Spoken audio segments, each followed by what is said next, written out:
Hello viewers, कैसे हैं आप सब लोग। मैं रेनू गौड़ एक बार फिर आपका स्वागत करती हूँ आपके अपने चैनल रेनू गौड़ पाठशाला में।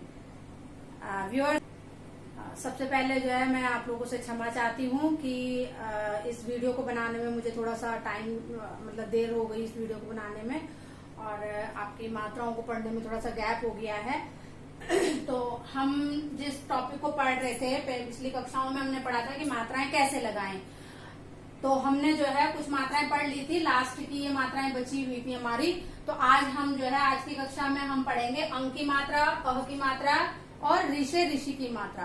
तो व्यूअर्स, आपने देखा होगा मेरा, अगर आप मैं लिंक शेयर कर दूंगी नीचे। री की मात्रा मैं ऑलरेडी पहले भी आप लोगों को पढ़ा चुकी हूँ, और इसके अलावा जो है जो ये अंक की मात्रा है इसके बारे में भी मैंने अपनी पिछली वीडियोस में बताया हुआ है, तो उसका भी मैं लिंक शेयर कर दूंगी, तो उससे आपको और ज्यादा अच्छे से स्पष्ट हो जाएगा। तो सबसे पहले देखते हैं अंक की मात्रा को। तो अंक की मात्रा में देखिए, सबसे पहले तो आपने ये ध्यान रखना है कि ये जो अंक की मात्रा है ये बेसिकली कहाँ लगती है, जहां पंचमाक्षर होते हैं, जहां पर पंचमाक्षर लगते हैं। अब पंचमाक्षर किनको कहते हैं ये मैंने पिछली वीडियोस में आप लोगों को बताया हुआ है, लेकिन फिर भी मैं आपको बता दूं कि जो वर्णमाला में जो क वर्ग, च वर्ग, ट वर्ग जो वर्ग बटे हुए हैं उनके अंत में जो वर्ण आता है, यानी क ख ग घ ग, च छ ज झ य, तो जो ये लास्ट वाला जो वर्ण होता है, ये 5 जो वर्ण आते हैं इनको हम क्या कहते हैं, पंचमाक्षर कहते हैं। तो जहां पर भी इन पंचमाक्षरों का इस्तेमाल होगा जिन भी शब्दों में, वहां पर हम क्या लगाएंगे, अंक की मात्रा लगाएंगे। ठीक है। तो इसमें जो है दूसरी ध्यान रखने वाली बात है कि नाक और कंठ दोनों का उपयोग जो है वो इस अंक की मात्रा को लगाने के लिए हम करते हैं। ठीक है। तो ये दो चीजें आपने ध्यान रखनी है। अब हम इसके कुछ उदाहरणों से हम इसको समझ लेते हैं कि कैसे हमने अंक की मात्रा को लगाना है। हाँ, तो उदाहरण के लिए हम देखते हैं क प्लस अंक की मात्रा लगाई हुई है मैंने, ये प्लस गो प्लस न, तो हमारा शब्द बन गया क प्लस अंक की मात्रा बन के कंग बन गया, और गौ पे कोई मात्रा नहीं है, नौ पे कोई मात्रा नहीं है, तो वो वर्ण सेम आ गए हैं सेम करके, तो हमारा शब्द जो है वो बन गया कंगन। ठीक है। इस तरीके से हमारा शब्द कंगन बन गया। ऐसे ही ब प्लस अंक की मात्रा प्लस द प्लस र, तो ब पे अंक की मात्रा लगी तो बन गया, और दो और रो। अब देखिए साउंड प्रोनाउंस करते हुए आप खुद से आपको पता चलेगा कि यहाँ पर सब जगह पंचमाक्षरों का इस्तेमाल हो रहा है। जैसे पहले वाला हमने पढ़ा कंगन, ग, क पे गो का उच्चारण आ रहा है, यानी क ख ग ग।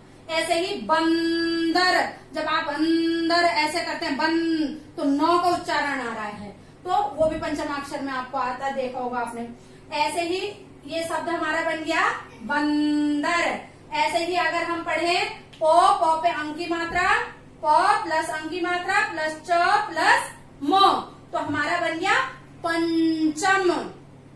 ठीक है। अब यहाँ पर देखिए कौन सा पंचमाक्षर आ रहा है, प प्लस अंक की मात्रा पन बन गया, और च और म पंचम।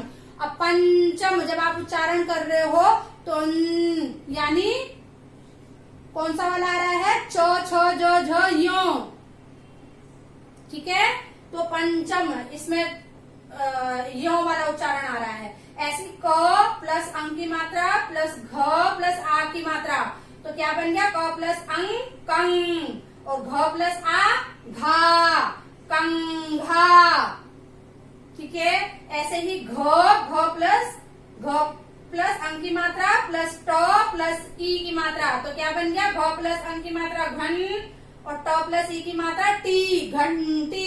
यहाँ पे भी नौ का इस्तेमाल हो रहा है। देखिए क प्लस अंक की मात्रा प्लस च प्लस न, तो क प्लस अंक की मात्रा हो गया कन, और च और न कंचन। तो इस तरीके से आपने देखना है कि कैसे हमने अंक की मात्रा का इस्तेमाल करना है। ठीक है। तो ये ध्यान रखना है कि पंचमाक्षरों का जहां पर भी इस्तेमाल होता है वहां पर हम अंक की मात्रा लगा देते हैं, उनका इस्तेमाल करते हैं। अब हम आते हैं अह की मात्रा पे। अह की मात्रा का जो इस्तेमाल होता है वो प्रायः जो है वो संस्कृत वाले शब्दों पर होता है, जो संस्कृत में जिनका इस्तेमाल करते हैं, जैसे संस्कृत वाले जो शब्द होते हैं, या आप तत्सम और तद्भव जैसे हम पढ़ते हैं, यानी कि जो तत्सम शब्द जो सीधे संस्कृत से आए हुए हैं उन शब्दों में ज्यादातर इनका इस्तेमाल होता है। तो हिंदी में इस मात्रा का इस्तेमाल कम होता है, संस्कृत वाले शब्दों में बहुत ज्यादा इसका इस्तेमाल होता है। तो जैसे न प्लस म प्लस अह, तो क्या बन गया, न और म में अह की मात्रा, तो मह, नमः, नमः मतलब नमस्कार करना, ठीक है। प्र प्लस आ प्लस त प्लस अह, तो प्र प्लस आ प्रा और त प्लस अह तह, प्रातः यानी सुबह, ठीक है। अ प्लस त प्लस अह, तो त प्लस अह जुड़ गया, तह हो गया, तो अतः, ठीक है। अतः शब्द का इस्तेमाल हम जैसे कहीं पर इसलिए की जगह पर करते हैं। ऐसे ही नर, न प्लस र प्लस अह, तो बन गया न, और र में अह की मात्रा जोड़ी तो रह, नरह, संस्कृत का शब्द है। ब प्लस आ प्लस ल प्लस क प्लस अह, तो ब प्लस आ बा, ल क पे अह जोड़ा तो कह, बालकह, ये भी संस्कृत का शब्द है। तो ये इस मात्रा का इस्तेमाल प्रायः जो है वो संस्कृत वाले शब्दों में इसका इस्तेमाल होता है। अब इन दो मात्राओं के बाद री की मात्रा पे आते हैं। री की मात्रा जो है, मैंने जहां पर र के रूप मैंने एक वीडियो में डाला है कि र के रूप यानी र को किस किस तरीके से हम लगाते हैं मात्राओं को, तो वहां पर भी मैंने र की मात्रा को डिस्क्राइब करा हुआ है, उसमें भी मैंने इसको बताया हुआ है, तो आप वहां से भी इसको देख सकते हैं। जो री से ऋषि की मात्रा होती है, इसमें उच्चारण र का जो है वो री ही आता है, ठीक है। री की ही ध्वनि आती है, और जिस भी व्यंजन पर ये लगती है, जिस पर भी ये लगेगी, उस व्यंजन का उच्चारण पहले होगा और आधा होगा, और री का उच्चारण उस व्यंजन के बाद होगा और पूरा होगा, ठीक है। उदाहरणों से हम इसको अभी समझ लेते हैं। बस ये ध्यान रखिएगा कि जब कभी भी किसी वर्ण का उच्चारण आधा आ रहा हो और उसके साथ री का साउंड आ रहा हो, तो समझ लीजिए कि उसमें री वाली मात्रा लगानी है, ठीक है। ये उल्टे ऊ की तरह बनती है ऐसे, तो आप उच्चारण पर ध्यान दीजिए। मैं बार बार आप लोगों को एक चीज बोलती हूँ कि आप बोल बोल कर लिखिए, और अपने आसपास की जो चीजें हैं उनके नामों को लिखने की कोशिश करिए, तो आपकी मात्राएं क्लियर होंगी। आप देखिए यहाँ पर उदाहरणों में देखिए, न को मैं पूरा नहीं हलंत लगा रखा है, यानी आधा है, न प्लस री की मात्रा प्लस प, तो क्या बना हमारा नृ। न पे री की मात्रा लगी तो नृ, न का उच्चारण आधा आ रहा है, यानी जिस भी व्यंजन पर जब जोर पड़ता है तो इसका अर्थ क्या होता है कि शब्द में उस व्यंजन का रूप कैसा है, आधा है, ठीक है। तो जब हम इसको पढ़ते हैं नृप, नृप, नृप, ठीक है, नृप मतलब राजा, तो नृप, तो न का आप जब प्रोनाउंस करेंगे इसको, इसका उच्चारण करेंगे, तो आपको खुद ब खुद समझ में आएगा कि न का उच्चारण, न पे जोर पड़ रहा है, इसका मतलब न का उच्चारण आधा हो रहा है और उसके साथ री का उच्चारण आ रहा है। तो इससे साफ पता चलता है कि हमने कौन सी री की मात्रा लगानी। री की मात्रा कैसे लगानी है, नीचे से ऐसे करके। कुछ और उदाहरण इसके देख लेते हैं, जैसे मो प्लस री प्लस ग, तो मो हलंत वाले मो पे री की मात्रा लगी तो मृग, मृग, मृग का मतलब क्या होता है, हिरण, ठीक है। ऐसे ही प प्लस छोटी ई की मात्रा पी बन गया, और तो हलंत वाला और री की मात्रा, तो क्या बन गया त्रि, तो पितृ, ठीक है। ऐसे ही हम को हलंत वाला प्लस री की मात्रा प्लस श प्लस क पढ़ेंगे, तो क्या बन गया, क पे री की मात्रा लगी तो क्रि, और श और क पे कोई मात्रा नहीं है, ये एज इट इज ऐसे ही आ गई, तो क्या बन गया हमारा कृषक। कृषक का मतलब किसान, ठीक है।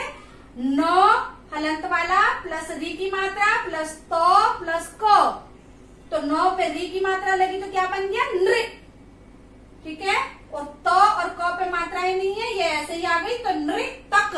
नृतक मतलब जो डांस करता है।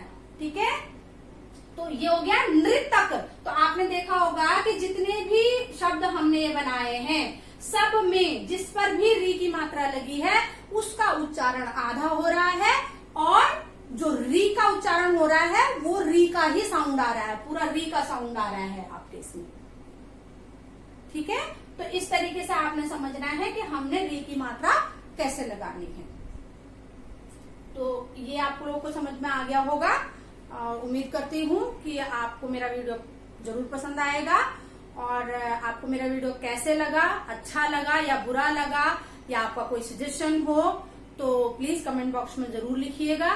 और व्यूअर्स एक चीज और है कि कुछ वीडियोस जो है क्लास 9th और 10th के लिए जो हिंदी का जो हिंदी का जो ए कोर्स है, जो उसको जहां पर भी जो भी बच्चे उस कोर्स का इस्तेमाल कर रहे हैं, तो 9th और 10th के बच्चों के लिए जो व्याकरण है उसका भी, और जो उनकी टेक्स्ट बुक्स हैं यानी जो क्षितिज है और उनकी दूसरी जो सहायक पुस्तक है उनसे रिलेटेड वीडियोस भी जो है वो मैं अब चैनल पर डालूंगी।